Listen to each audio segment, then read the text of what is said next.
Chris was really responsible for the big arrangement of the song. It did not start out that way. Originally, I came up with the melody, and it was okay for what it was, but Chris was able to spark it with all these harmonies and things like that, so we were throwing ideas around. And it actually took a while to come together. I'd been sent a demo from Richard and another fella, and it wasn't all there, but there was a very strong section where you heard the melody and kind of went, okay, that's the spot that we'll focus on and base the song around. I just said to him, whatever it's to be, it's our creation rather than one person writing a song and then this is the way that it's going to be, kind of thing. So we've always worked like that, really, and it's kind of one of those things there where if somebody plants a seed, then the other guys or girls normally ride with it, and it comes out the other end being something maybe a little bit different, but something that you cherish a bit more because of that shared experience of creation, and being able to be in the same room doing things together. That was really fantastic because I ended up recording my vocals at Chris's house in Melbourne. Because the track was already in mixing, so it was like a really kind of last minute thing. And I think he maybe was a bit nervous about that. And I probably was too, just because, you're normally kind of recording at your leisure, doing stuff for fun. But, he was around for the weekend, and it's like, I think we had the day to get this part nailed and a few other things. So no fucking around. It's like, you better get it right, damn it. For me, him too, but for me as the engineer, I've got to record it well, and we've got to get the right take out of him. So it was interesting. I think we did pretty good though. I think that's actually one of his best vocals that he's done at this stage.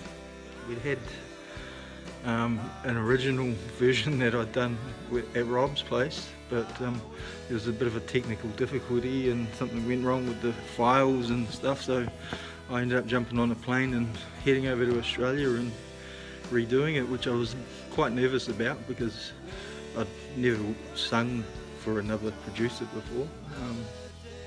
But it was a good tester, and I think it really gave me a lot of confidence going forward that this project as a whole, the whole album, was going to be something quite special, and it has turned out that way. I kind of did that. I put together a couple of minutes of the track, and then took quite a while after that for the rest of it to follow, and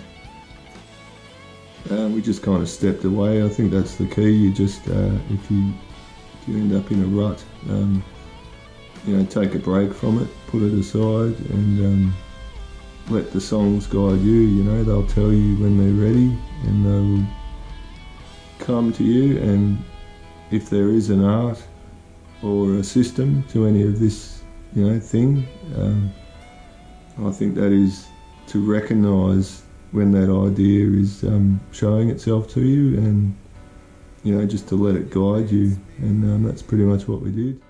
I mean, we knew coming into working on that song that Lydia had quite a history in her own musical background, and of course Neil Murray, our bass player on this song, he in particular is one guy that put on a real pedestal because he's played with my favourite guitar player and my favourite drummer of all time. So everyone who's into rock knows who Neil is, so that's just a trip to be on the same song as the guy. Any guy that's worked with Gary Moore or Cozy Powell is going to be somebody that is super talented.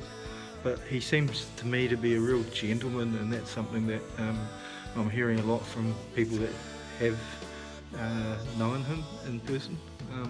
I haven't had that pleasure of meeting Neil yet, but that's something that I would like to think would be on the agenda. Yeah, it ended up to be a bit of an epic track. Not intentional really, I think it's maybe 7 minutes long or something. Again, we don't really care about the length, you know, it's done when it's done. The song is the boss, and yeah, that's all there is to it.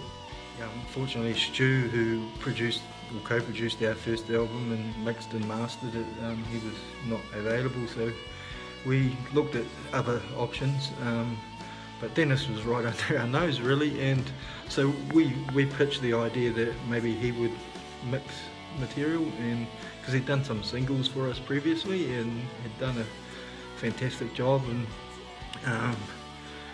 we really noticed that by giving him that responsibility, I guess you would call it, it personalised things a little bit more, and you could just see that his brain was thinking, and he was like throwing out ideas.